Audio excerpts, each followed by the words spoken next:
either intentionally or in a grossly negligent way. Or a second statute, making it a misdemeanor to knowingly remove classified information from appropriate systems or storage facilities. And consistent with our counterintelligence responsibilities, we have also investigated to determine if there is evidence of computer intrusion by nation states or by hostile actors of any kind. Now, I have so far used the singular term email server in describing the referral that began our investigation. It turns out to have been more complicated than that. Secretary Clinton used several different servers and administrators of those servers during her 4 years at the State Department. And she also used numerous mobile devices to send and to read email on that personal domain. As new servers and equipment were employed, older servers were taken out of service, stored, and decommissioned in various ways. Piecing all of that back together to gain as full an understanding as possible of the ways in which personal email was used for government work has been a painstaking undertaking, requiring thousands of hours of effort. For example, when one of Secretary Clinton's servers was decommissioned in 2013, the email software was removed. That didn't remove the email content, but it was like removing the frame from a huge unfinished jigsaw puzzle and then dumping all the pieces on the floor. The effect was that millions of email fragments ended up in the server's unused or slack space. We searched through all of it to understand what was there and what parts of the puzzle we could put back together again. FBI investigators also read all of the approximately 30,000 emails that Secretary Clinton provided to the State Department in 2014. Where an email was assessed as possibly containing classified information, the FBI referred that email to any government agency that might be an owner of that information, so that agency could make a determination as to whether the email contained classified information at the time it was sent or received, or whether there was reason to classify it now, even if the content had not been classified when it was first sent or received. And that's the process sometimes referred to as up-classifying. From the group of 30,000 emails returned to the State Department in 2014, 110 emails in 52 email chains have been determined by the owning agency to contain classified information at the time they were sent or received. 8 of those chains contained information that was top secret at the time they were sent. 36 of those chains contained secret information at the time, and 8 contained confidential information at the time. That's the lowest level of classification. Separate from those, about 2,000 additional emails were up-classified to make them confidential. Those emails had not been classified at the time that they were sent or received. The FBI also discovered several thousand work-related emails that were not among the group of 30,000 emails returned by Secretary Clinton to State in 2014. We found those emails in a variety of ways. Some had been deleted over the years, and we found traces of them on servers or devices that had been connected to the private email domain. Others we found by reviewing the archived government accounts of people who'd been government employees at the same time as Secretary Clinton, including high-ranking officials at other agencies, folks with whom a Secretary of State might normally correspond. This helped us recover work-related emails that were not among the 30,000 that were produced to State. Still others we recovered from that painstaking review of the millions of email fragments dumped into the slack space of the server that was decommissioned in 2013. With respect to the thousands of emails we found that were not among those produced to the State Department, agencies have concluded that 3 of those were classified at the time they were sent or received, 1 at the secret level and 2 at the confidential level. There were no additional top secret emails found, and finally, none of those we found have since been up-classified. I should add here that we found no evidence that any of the additional work-related emails were intentionally deleted in an effort to conceal them in some way. Our assessment is that, like many email users, Secretary Clinton periodically deleted emails, or emails were purged from her system when devices were changed. Because she was not using a government account or even a commercial account like Gmail, there was no archiving at all of her emails. So it's not surprising that we discovered emails that were not on Secretary Clinton's system in 2014 when she produced those 30,000 some emails to state. It could also be that some of the additional work-related emails that we've recovered were among those deleted as personal by her lawyers when they reviewed and sorted her emails for production in late 2014.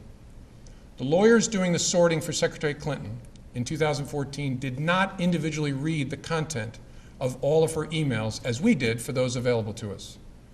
Instead, they relied on header information, and they used search terms to try to find all work-related emails among the reportedly more than 60,000 that were remaining on her system at the end of 2014.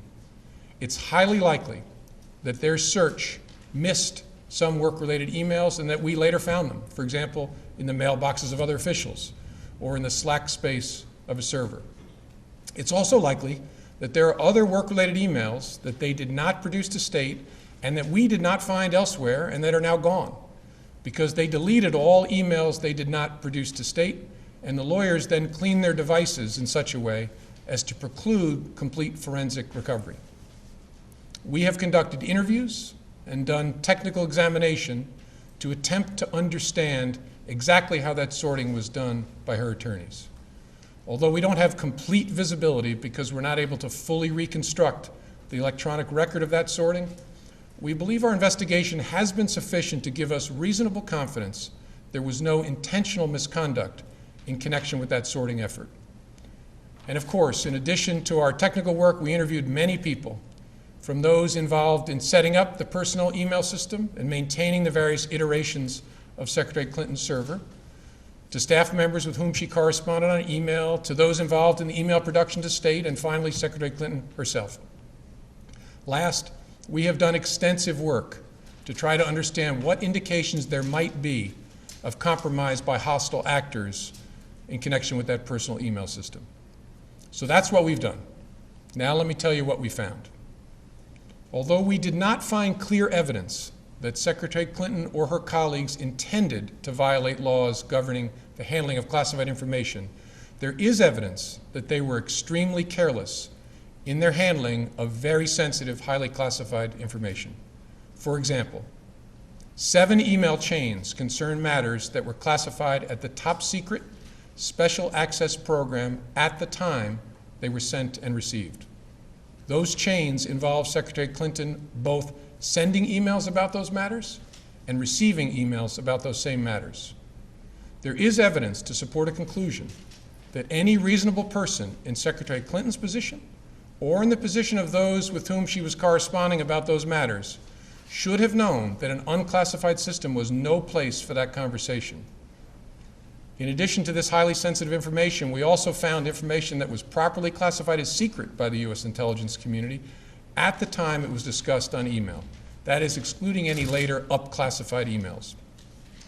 None of these emails should have been on any kind of unclassified system, but their presence is especially concerning because all of these emails were housed on unclassified personal servers, not even supported by full-time security staff like those found at agencies and departments of the United States government, or even with a commercial email service like Gmail.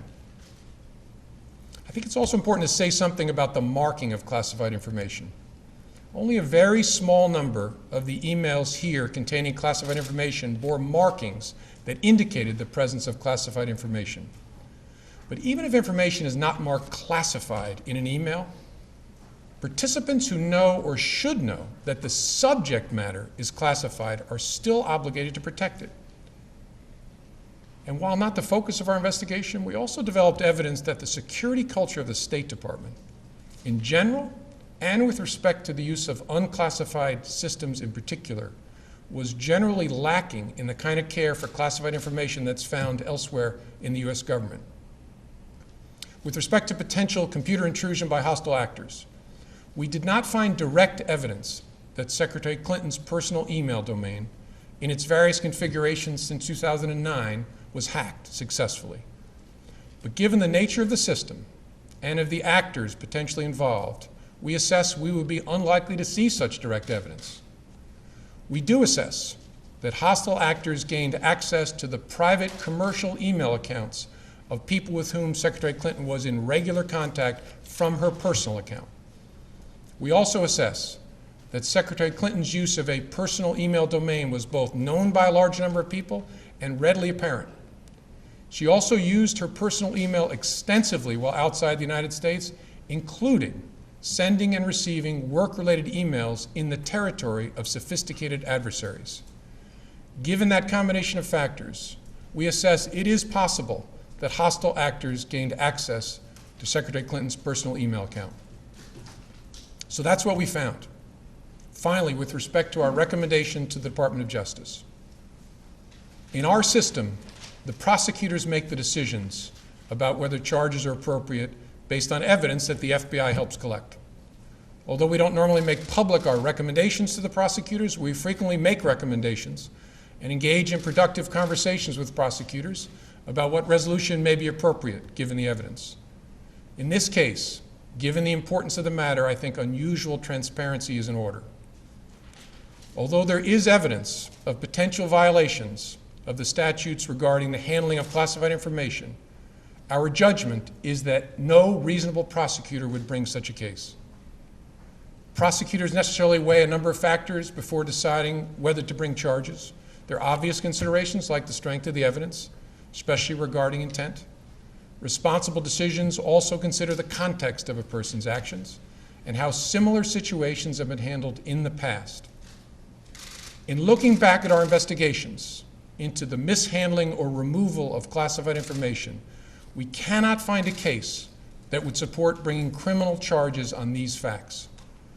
All the cases prosecuted involved some combination of clearly intentional and willful mishandling of classified information or vast quantities of information exposed in such a way as to support an inference of intentional misconduct or indications of disloyalty to the United States or efforts to obstruct justice. We do not see those things here. To be clear, this is not to suggest that in similar circumstances, a person who engaged in this activity would face no consequences. To the contrary, those individuals are often subject to security or administrative sanctions, but that's not what we're deciding now. As a result, although the Department of Justice makes final decisions on matters like this, we are expressing to Justice our view that no charges are appropriate in this case. I know there will be intense public debate in the wake of this recommendation, as there was throughout the investigation. What I can assure the American people is that this investigation was done honestly, competently, and independently. No outside influence of any kind was brought to bear. I know there were many opinions expressed by people who are not part of the investigation, including people in government, but none of that mattered to us. Opinions are irrelevant. And they were all uninformed by insight into our investigation because we did our investigation the right way. Only facts matter. And the FBI found them here in an entirely apolitical and professional way. I couldn't be prouder to be part of this organization. Thank you very much. Director Comey, there are people who say you're making this announcement to clear the way for her to campaign to the president.